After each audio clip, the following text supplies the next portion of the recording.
حسن روحانی کا زر خرید اسرائیل پر جوہری سائنسدان کے قتل کا الزام۔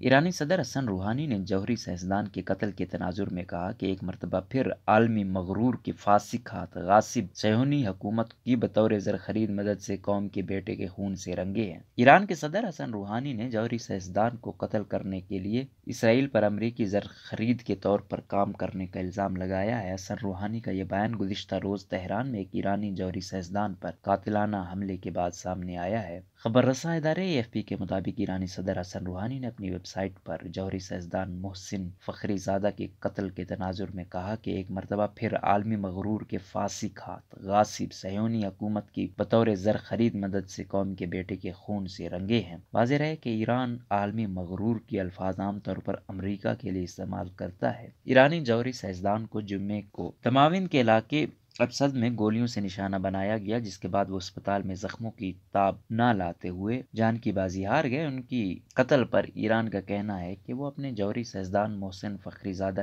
کی قتل کا بدلہ ضرور لے گا۔ ایران کے رہبر اعلیٰ آیت اللہ علی خامنائی کے عسکری مشیر حسین دیغان نے کہا کہ وہ اس حملے میں ملوث افراد پر گہری چوٹ لگائیں گے۔ محسن فخری زادہ کون تھے؟ جوہری سائنسدان محسن فخری زادہ کے بارے میں مغرب کا طویل عرصے سے گمان تھا کہ وہ مشتبہ طور پر ایرانی خفیہ ایٹمی ہتھیاروں کے پروگرام کے ماسٹر مائنڈ ہیں۔ وہ بیرونی ممالک کے نزدیک 2003 میں بند کیے گئے پوشیدہ ایٹمی بم پروگرام کے قائد کی حیثیت سے جانے جاتے تھے۔ انڈیپینڈنٹ فارسی کے عرش عزیزی کے مطابق وہ ایران کی جانب سے واحد ایٹمی سائنسدان تھے جن کا نام 2015 میں بین الاقوامی جوہری توانائی ایجنسی کی جانب سے ایرانی ایٹمی پروگرام کی حتمی جانچ میں شامل تھا۔ 2 سال قبل اسرائیلی وزیر اعظم بنجامن نیتن یاہو نے اعلان کیا تھا کہ ان کے ملک کی سیکیورٹی فورسز ایران کی جوہری ذخیرے چوری کرنے اور اس کے راز سیکھنے میں کامیاب ہو گئی۔ اس خبر کا اعلان کرتے ہوئے نیتن یاہو نے کہا، محسن فخری زادہ، یہ نام یاد رکھنا۔ نیتن یاہو جس شخص کے بارے میں بات کر رہے تھے انہیں آج قتل کر دیا گیا۔ پاسدار انقلاب کے قریبی ذرائع نے ان کی قتل کی ویڈیو جاری کی ہے۔ ایرانی وزارت دفاع نے ان کی موت کی تصدیق کر دی ہے۔ نیتن یاہو کی تقریر پہلی بار نہیں جب دنیا نے فخری زادہ کے بارے میں سنا تھا۔ ایران کے خفیہ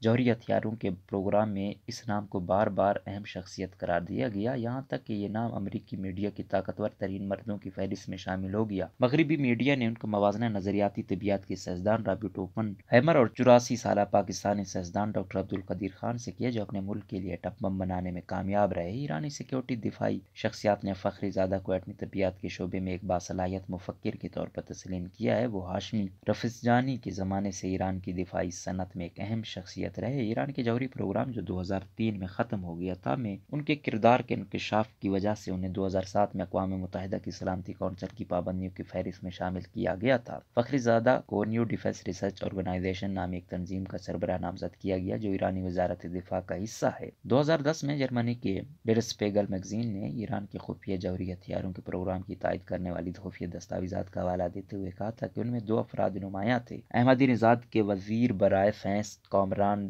دانشجو اور محسن فخری زادہ۔ فخری زادہ 1961 میں قم میں پیدا ہوئے۔ اپنے کام کی حساسیت کی وجہ سے وہ ہمیشہ میڈیا کی نظروں سے دور رہتے تھے، تاہم ان کا نام 1980 کی دہائی کے اخبارات میں ایرانی طبیعیات کی ایک اہم شخصیت کے طور پر ظاہر ہوتا ہے۔ مختلف دستاویزات سے پتہ چلتا ہے کہ وہ ایک ایرانی یونیورسٹی میں طبیعیات کی تعلیم بھی دے رہے تھے۔ اس قتل کا مفہوم: فخری زادہ کے قتل نے 2 واضح سوالات اٹھائے ہیں۔ کیا اس کا مطلب یہ ہے کہ مغرب یا اسرائیل کو یقین ہے کہ ایران نے اپنی جوہری پروگرام کو دوبارہ شروع کیا ہے، اور کیا یہ کسی وسیع تنازع کا پیش خیمہ ہے؟ تاہم سب سے بڑا سوال یہ ہے کہ پاسداران انقلاب اگر اپنے اعلیٰ ترین سائنسدانوں کی زندگیاں بھی نہیں بچا سکتے تو ان کی سیکیورٹی کس قابل ہے؟